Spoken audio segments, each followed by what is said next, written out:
we're lucky that he's in government here too. So we did 2 bridal shows. You did the big garage sale. You did the Evans Mills. I'm just going over all the big events we did here. A ton United of stuff. Way, Hospice Radiothon. right? But other than that, I mean, it was not uneventful. I mean, we didn't have any other than the billboard and the controversy here.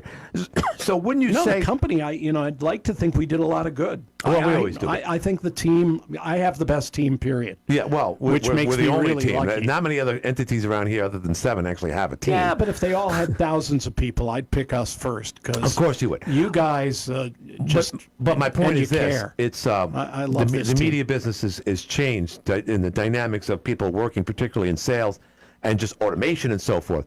There was a time when our cross-street rivals had doubled the people here, and now they're down to less than 5 people there. Yeah. So it's true. And the times are down to like a shoebox, essentially, as far as what's operating. Their printing press hasn't operated in over 10 years. Yeah. So things have changed, and yet you still keep the candle lit here at the old Dave Mance facility. Yeah, we love it. Yeah. And you know what? We're real broadcasters here, and I intend to do that. Right. As long as I'm around. Right. We have these 2 shows. Yeah. Morning shows. Oz is local. Lance does all day. Johnny, of course. And then, of course, we have Ken Martin.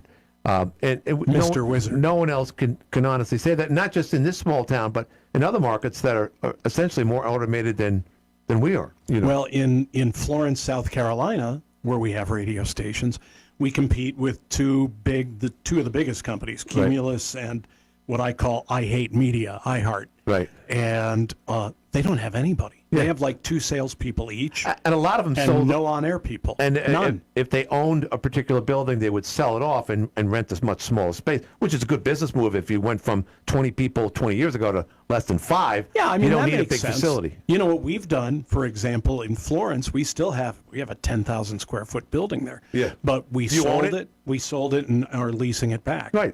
And are you not doing leasing it back? Are you doing the same thing with your transmitters, or is that a different entity that I can't talk about? With some of our towers, yeah. Okay, and that's part. Everybody does that, and there's no reason. You know what? I don't want to own towers if I don't have to, because something goes wrong. I need to fix it. If a light goes out, I need to pay somebody to. It costs thousands of dollars to change one light bulb, and if you've sold the towers, you pay monthly rent, so there's an expense, but. Is that better off in the back end when you, hypothetically, if you sold the place? I think it's a wash. It's a wash? Yeah. Don't you think they would want that opportunity to buy it and capitalize on it like you did? No, because that's yesterday. I mean, we're among the last people to have done it. There's certain and things, we still own a bunch of our towers. There's certain things that should not be allowed. For instance, if you have a company that comes to you and says, I want to buy your lease to those windmills in your property, your farmland, I think that would be the worst thing in the world to do, because, you're going to get the money.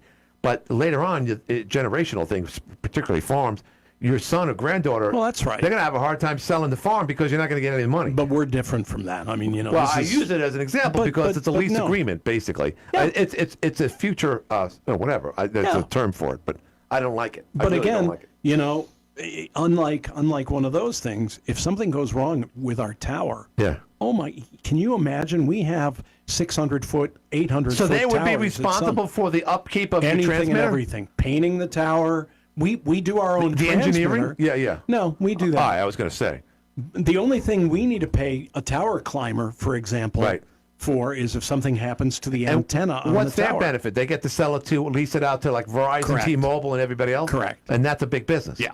What do they charge? I won't say that, obviously. Like Verizon, I T-Mobile, $3,000 a month? Well, it's a lot of money. I mean, I will tell you that when I owned 95X in Syracuse, was it Verizon? It was one of them, was paying me $3,000 a month to have a cell antenna. Right. And they built their own building on my property. Right.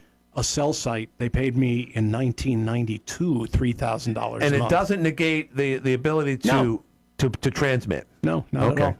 And when it goes digital, it won't have any interference, any issues like that. It doesn't impact it at all. All right. You want to take a phone call? Oh, sure. Hi, you're on the air. Hello, Glenn. What's happening? I could have sworn I heard you say a few minutes ago that the Watertown Daily Times has not run their printing press in 10 years. Is that correct? I don't know if it's been 10 years, but if you drive by there on what street that is, it's not Mullen, it's the other one.